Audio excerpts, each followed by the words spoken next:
esta toxicidad siempre va a generar una dependencia.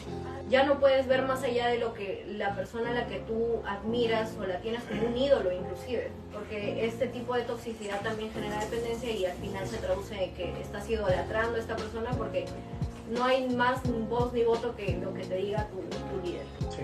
Y esta persona va a utilizar esto a su favor, diciéndote que tienes que obedecer porque es tu identidad. Identidad como asistente de X iglesia o como cristianos inclusive, ¿no?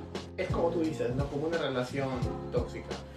Muchas de estas personas les cuesta demasiado salir de estas organizaciones porque llega un punto en que ellos pueden ver incluso todo el panorama malo y errado, pero dicen, no puedo irme, porque han hecho de la organización el equivalente a Dios, y no es así.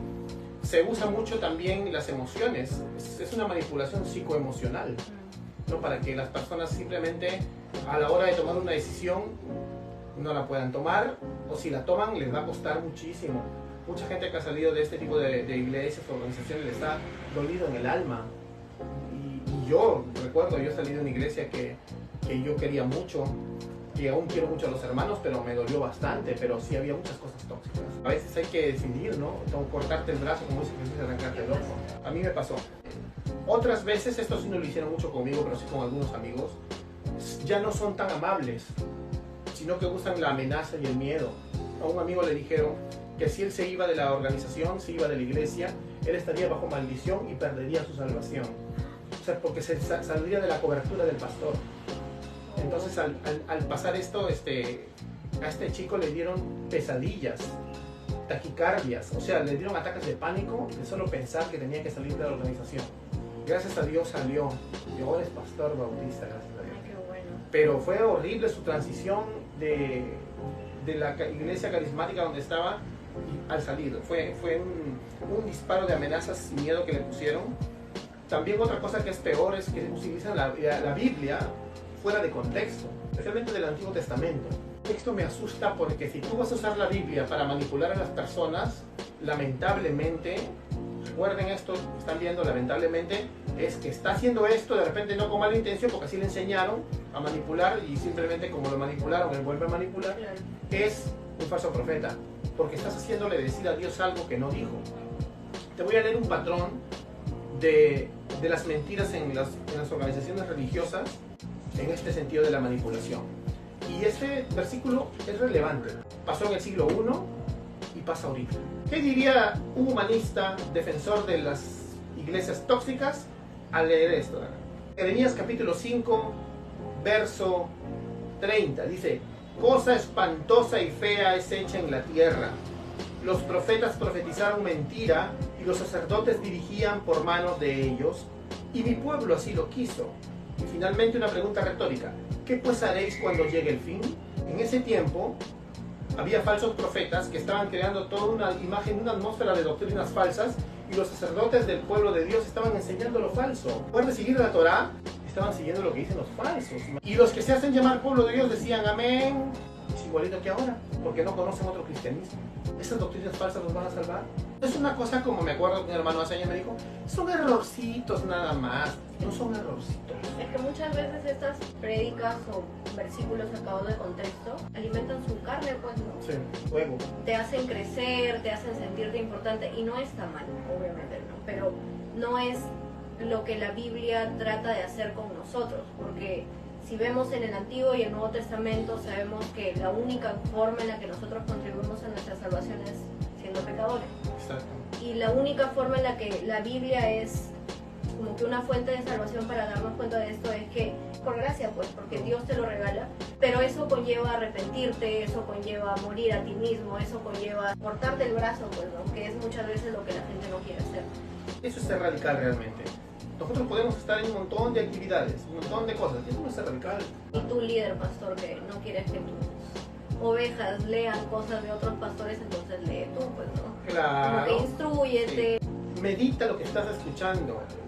Puede que de esa misma boca ha salido mucha bendición, pero esta vez está saliendo una doctrina que no es correcta.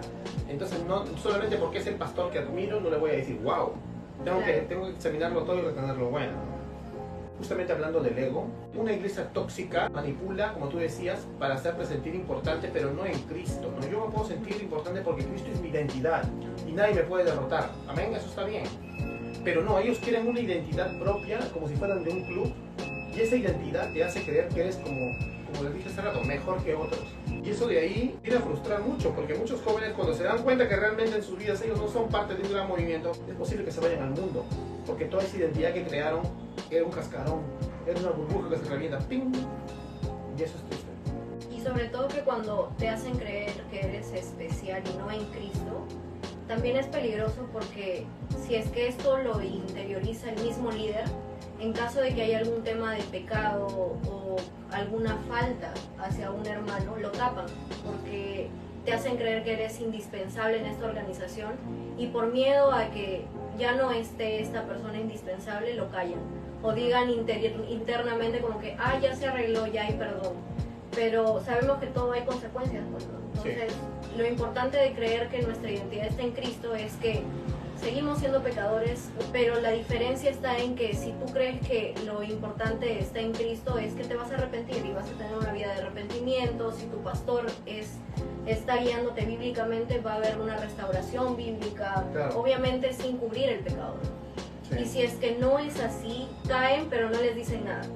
O si es que caen y son, por ejemplo, adoradores o pastores o líderes, siguen ejerciendo estos puestos y es peligroso porque es más importante que una persona esté en un proceso de restauración, que es lo más importante para el alma de esa persona, que siga cumpliendo esta función y que quizás pueda lastimar a más personas. Sí, ¿no? La verdad, sí. Porque no te tiene que importar tanto tu pastor que dirá o cosas así, o sea, siempre la importancia es cómo pueden estar el alma de las demás personas.